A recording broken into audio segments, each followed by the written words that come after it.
Resurrection. Firstly, we need to clarify resurrection, which means coming back to life after death. Since the soul is immortal, resurrection doesn't apply to it.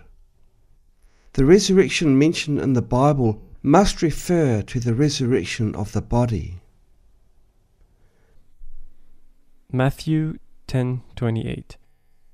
Do not be afraid of those who kill the body, but cannot kill the soul.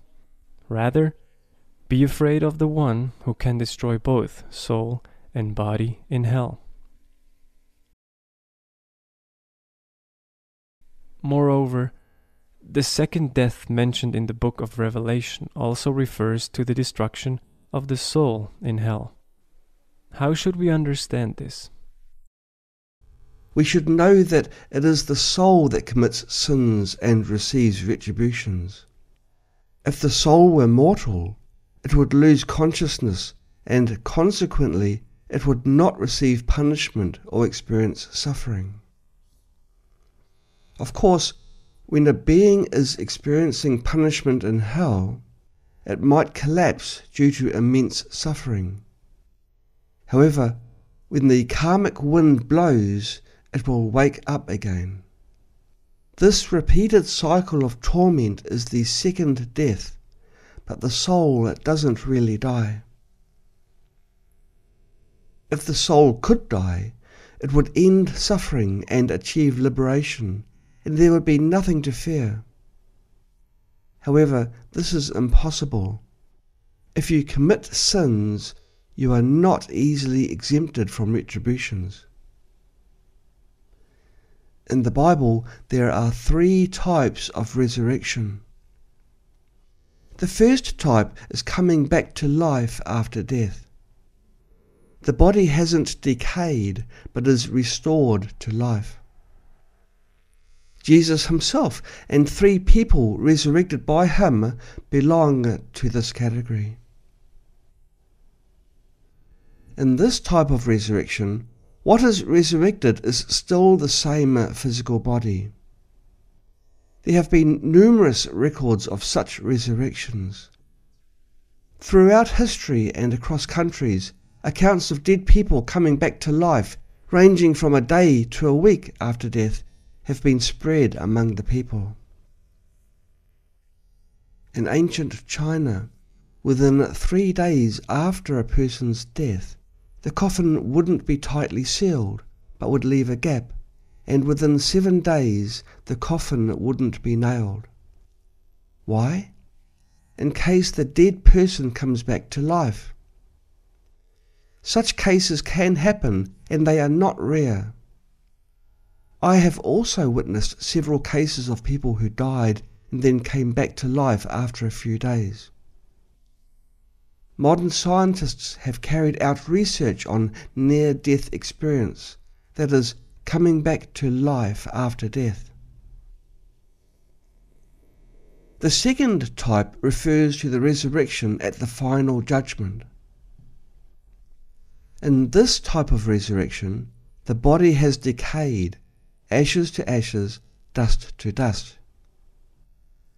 Some people who bore witness for Christ were burnt to death, without even ashes left.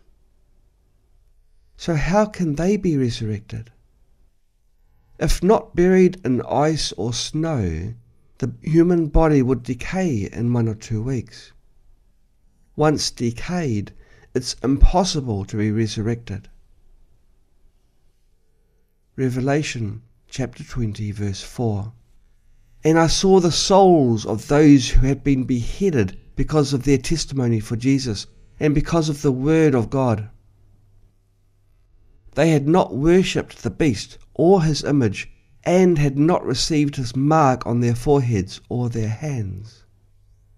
They came to life and reigned with Christ 1,000 years. Matthew chapter 19 verse 27. Peter answered him, We have left everything to follow you. What then will there be for us? Jesus said to them, I tell you the truth, at the renewal of all things, when the Son of Man sits on his glorious throne, you who have followed me will also sit on 12 thrones, judging the 12 tribes of Israel. The above passages from the book of Revelation and the Gospel of Matthew clearly state that these resurrected people will work with the returning Christ, judging and saving humanity. And they all have physical bodies. In the Bible, when it comes to death, it usually refers to the body having already been decayed, while the soul goes to the underworld, awaiting resurrection and judgment. Therefore, in the Bible, the dead is usually expressed as those who are asleep. For the second type, the resurrection at the final judgment, the body no longer exists. So, the resurrection can only be the reincarnation of the soul in a new body. After resurrection, they have forgotten what happened in their past lives, but what they have done in their past lives are imprinted in their souls. Thus, after resurrection, they can still find the returning Christ. They will become priests of God and Christ, working together to judge and save humanity. As for the third type of resurrection, we will not discuss it today. We will talk about it later.